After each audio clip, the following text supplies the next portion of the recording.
Hello guys, अगर आप भी आर्मी अग्निवीर जीडी की तैयारी कर रहे हैं 2025 की, तो ये पीडीएफ आपके लिए बहुत लाभदायक है। इस पीडीएफ के बाहर से कोई भी क्वेश्चन नहीं आएगा, जो आएगा सब इसी के अंदर से आएगा, इसलिए अपनी तैयारी अभी से मजबूत कर लें। ये देख सकते हैं, ये साइंस का पीडीएफ है, जिसको आप पढ़ के याद कर सकते हैं।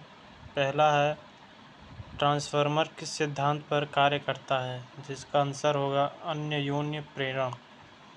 दूसरा है, श्रेणी क्रम में जुड़े प्रतिरोधों में धारा मान व विद्युत विभव होता है समान या अलग, इसका आंसर होगा अलग। तीसरा है, श्रेणी क्रम संयोजन का सूत्र R=R1+R2+R3। चौथा है, समांतर क्रम में जुड़े प्रतिरोधों में धारा मान व विद्युत विभव होता है अलग अलग या समान। पांचवा है, फ्यूज तार का उपयोग किया जाता है उपकरणों को हानि से बचाने के लिए।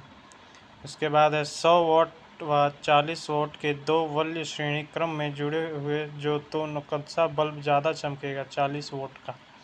इसी तरह से आप देख सकते हैं यहाँ कितने सारे क्वेश्चंस हैं जो आपके लिए लाभदायक हो सकते हैं। आइए अब आगे बढ़ते हैं।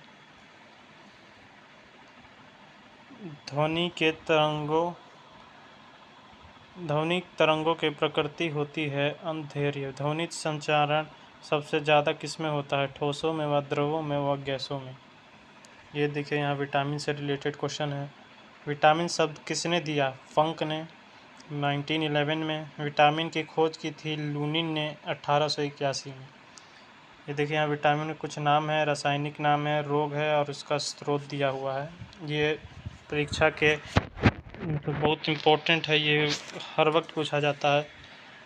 ये आइए हम यहाँ पे पढ़ते हैं।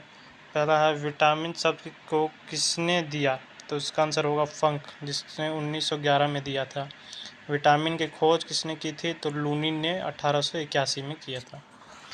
पहला पढ़ते हैं, विटामिन ए, जिसको हम लोग कहते हैं रेटिनॉल, और इसका रोग होता है रतौंधी या जीरोफेथिलीमिया। रतौंधी में आता है जैसे आपको शाम के टाइम दिखना बंद हो जाता है, उसको हम लोग विटामिन ए की कमी से बोलते हैं रतौंधी, जिसका स्रोत है दूध, अंडा।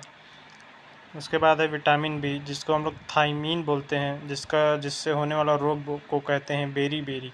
मूंगफली खाने से इस रोग को थोड़ा कम किया जा सकता है।